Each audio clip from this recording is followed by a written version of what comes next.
So, kiddies, it's been about a week, and I promised you that I would get into the whys and what fors of certain hot economic topics these days. The letter from Secretary Geithner, and the balance sheet of the Fed, and what was the other one? Oh yeah, the foreign held securities contributing to our national debt.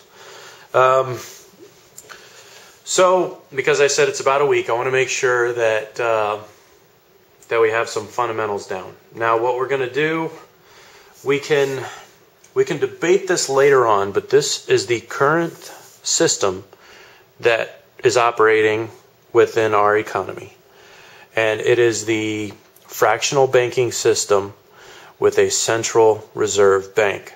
I understand that a lot of us want to get into the evils and get rid of it type thing, but let's educate ourselves very briefly on what we have.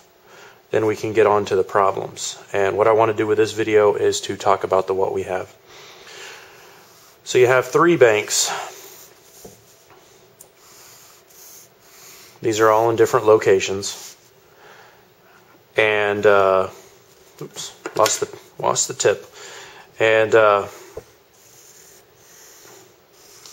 they operate in what's known as a fractional type banking, where, let's say, the grand total of all of my deposits that people give me are $100. I need to say have on hand only about 10% of that money that they've given me.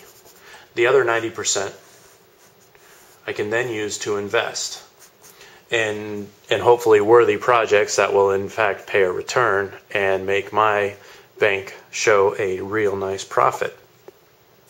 Well, what happens is, statistically speaking, the fractional bank has determined how much they should have on hand at any given time in order to cover any kind of a run.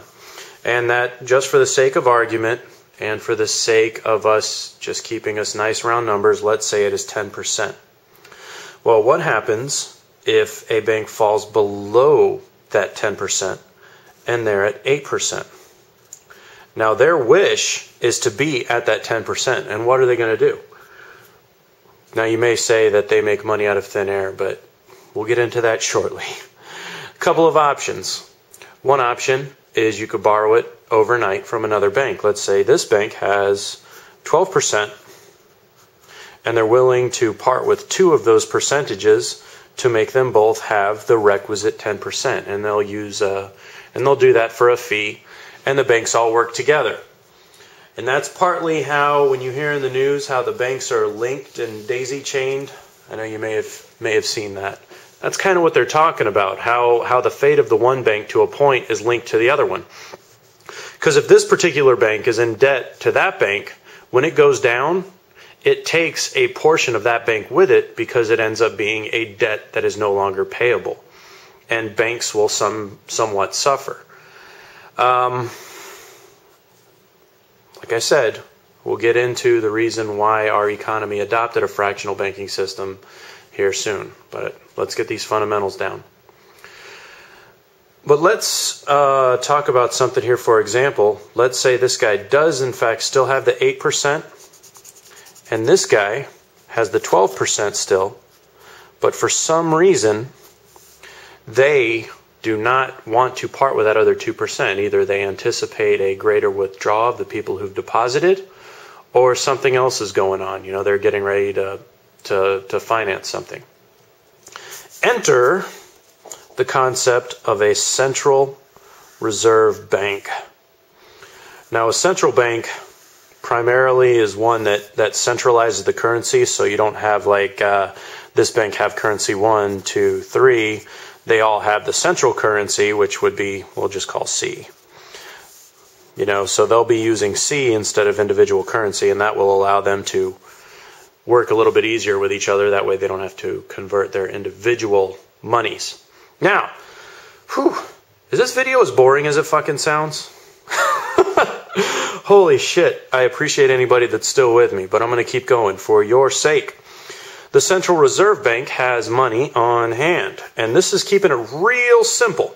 And what they will do, and what the idea of having them as a reserve bank will do, would be to allow this bank, bank number 2 right here, to borrow at a nominal percentage whatever it would take to get them to the amount of trade that they wish to have, like the amount of reserve currency that they wish to have on hand. So that would get them to 2%. Here's the deal with that. They do eventually pay back the central bank, and it kind of goes round robin, and then they supply, you know, one day this guy may be at 8% and do the same thing. But that's what's known as the lender of last resort.